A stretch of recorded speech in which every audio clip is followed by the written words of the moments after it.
అయితే ఈ మధ్య గుండెపోటు మరణాలు చాలానే చూస్తున్నాం. ముఖ్యంగా యుక్త వయసులో ఉన్నవారు అకస్మాత్తుగా చనిపోతున్న వార్తలు వస్తున్నాయి. ఇవన్నీ కరోనా వ్యాక్సిన్ వేయించుకున్న వారే అని ప్రచారం కూడా జరిగింది. ఇందులో నిజమెంత? టీకాలో కోవిషీల్డే ప్రమాదకరమా, లేదంటే అన్ని వ్యాక్సిన్లు ఇలాంటి ప్రభావమే చూపుతున్నాయా? అధ్యయనాలు చెబుతున్నదేంటి? దీనిపై డాక్టర్లు ఏం చెప్తున్నారు?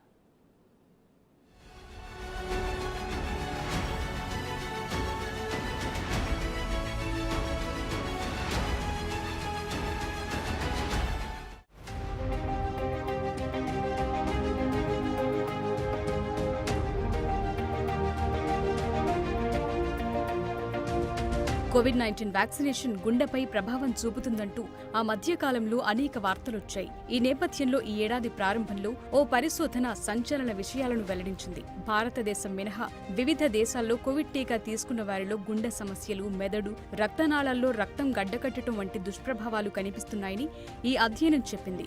Guillain Barre syndrome, myocarditis, pericarditis, cerebral venous sinus thrombosis లాంటి కేసులు కనీసం 1.5 రెట్లు పెరిగాయని ఈ స్టడీ వెల్లడించింది. బ్లూంబర్గ్ న్యూస్ నివేదిక ప్రకారం ఆక్లాండ్ విశ్వవిద్యాలయంలో కోవిడ్-19 టీకాతో తీవ్ర ప్రమాదం ఉందో లేదో నిర్ధారించడానికి ఇప్పటి వరకు జరిగిన అతిపెద్ద వ్యాక్సిన్ అధ్యయనం ఇదే అని తెలుస్తోంది. The global Covid safety project పేరుతో నిర్వహించిన అధ్యయనంలో భారత్ మినహా వివిధ దేశాల్లో 9.9 కోట్ల మంది వ్యాక్సిన్ తీసుకున్న వారిని విశ్లేషించారు. ఇక్కడ 13 రకాల ప్రభావాలను పరిశీలించారు.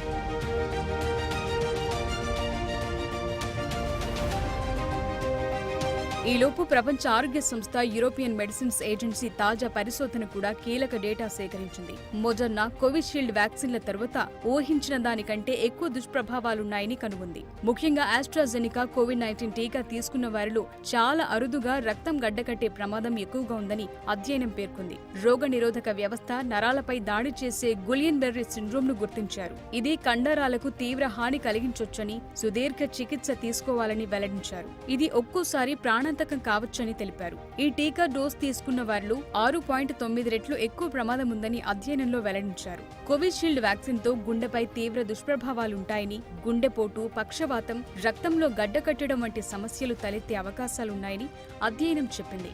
కోవిషీల్డ్ వ్యాక్సిన్ తీసుకున్న వారిలో గుండె సమస్యలు, మెదడు, రక్తనాళాల్లో గడ్డకట్టడం వంటివి 1.5 రెట్లు పెరిగాయని వెల్లడించింది. Global Covid vaccine safety project కింద అర్జెంటీనా, న్యూ సౌత్ వేల్స్, ఆస్ట్రేలియాలోని విక్టోరియా, బ్రిటిష్ కొలంబియా, కెనడా, డెన్మార్క్లోని అంటారియోతో సహా ఫిన్లాండ్, ఫ్రాన్స్, న్యూజిలాండ్, స్కాట్లాండ్ వంటి పలు దేశాల్లో కోవిడ్-19 వ్యాక్సిన్లకు సంబంధించిన ప్రతికూల సంఘటనలపై ఎలక్ట్రానిక్ హెల్త్ కేర్ డేటాను సేకరించారు. కాగా కరోనా మహమ్మారి ప్రారంభం తరువాత ఇప్పటిదాకా ప్రపంచవ్యాప్తంగా 13.5 బిలియన్ల కంటే ఎక్కువ టీకాలు తీసుకున్నట్టు సమాచారం. వీరందరికీ ఇదే ప్రమాదం ఉందా అంటే కాదు. కొందరిలో మాత్రమే ఈ ప్రమాదం ఉంటుంది.